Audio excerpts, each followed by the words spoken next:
لە گۆڵانێکی تەنگەبەر و خانوویەکی کۆنی بەشە مێژوویەکەی شاری نەجەفدا ژیانێکی سادە و زەهیدانە بەسەر دەبات کەچی فتووە و ڕێنماییەکانی لە عێراقدا بێ چەند و چوون حکمی قانونیان هەیە و دەتوانن مادەکانی دەستوری شپەک بخا. یاسین تاها لە وتارێکدا لە ماڵپەڕی پاسەوان بە ناونیشانی سیستانی ئەو ئێرانیەی خاوەنی دوا قسەی عێراقا بەم شێوەیە باسی ئایەتوڵڵا سیستانی دەکات. ڕەنگە سیستانی وەک مەرجەعی کۆچ کرد و موحسین ئەلحەکیم خاوەن کەسایەتیەکی کاریزمی ئاینی گەورە نەبێ بۆ پێی لە بنەماڵێکی زۆر ناسراوی نەجەفی نییە و لە شاری مەشهەدی ئێرانەوە هاتووە، بەڵام لە سەردەمی مەرجەعیەتی سیستانیدا شیعەی عێراق لە دۆخی چەوسانەوەوە چوونە سەر تەختی حکومڕانی بەغدا. سیستانی کە تەمەنی خەریکە دەچێتە سەر و 85 ساڵ لە ساڵی 1950دا هاتۆتە عێراق تا ئێستاش هەڵگری ڕەگەزنامەی عێراقی نییە. هەرچەندە دوای 2003 پێشنیاز کرا ڕەگەزنامەی عێراقی بدرێتە سیستانی، بەڵام ناوبراو ڕەتی کردەوە بۆ ئەوەی مۆرکی نێودەوڵەتی بۆ خۆی بهێڵێتەوە. بۆ ماوەی 4 ساڵ دەبێت وەک ناڕەزاییەک لە کارەکانیان سیستانی دەرگای ماڵەکەی لەسەر کاربەدەستانی باڵای عێراقدا خستووە و هەمویان ئاوەتە خوازن دەرگایان لێ بکاتەوە تا لەڕێی دیداری ئەوەوە وێنەی خۆیان لە بەرچاوی پێکاتەی زۆرینەی عێراق جوان بکەن.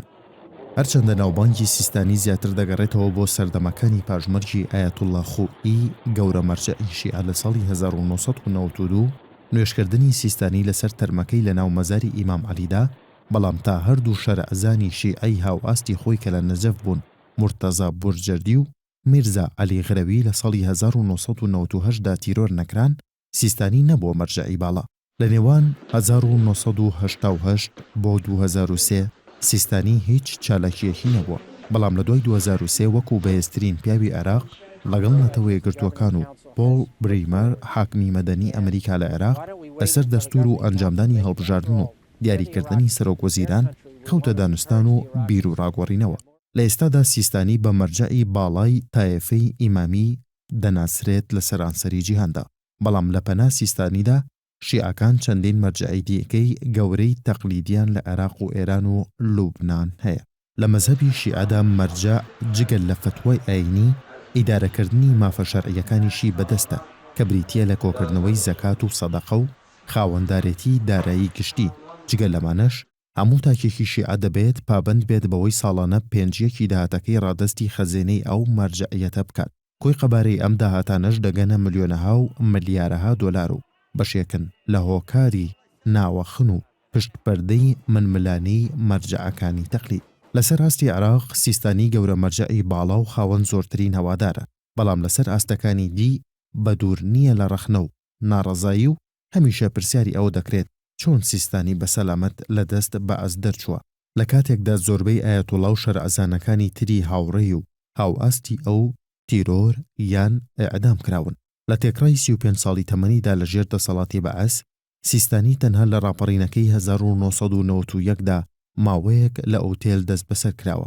بەوتەی نووسینگەکەشی دواتر بە بەرەکەتی ئالوبەیت ئازاد بووە. هەروەها نووسینگەکەی دەڵێ بەڵگەنامەکان دەری دەخەن چەندین جار پلانی تیرۆرکردنی سیستانی دانراوە، بەڵام فێڵی خودا پێش فێڵی پلانگێڕان کەوتووە.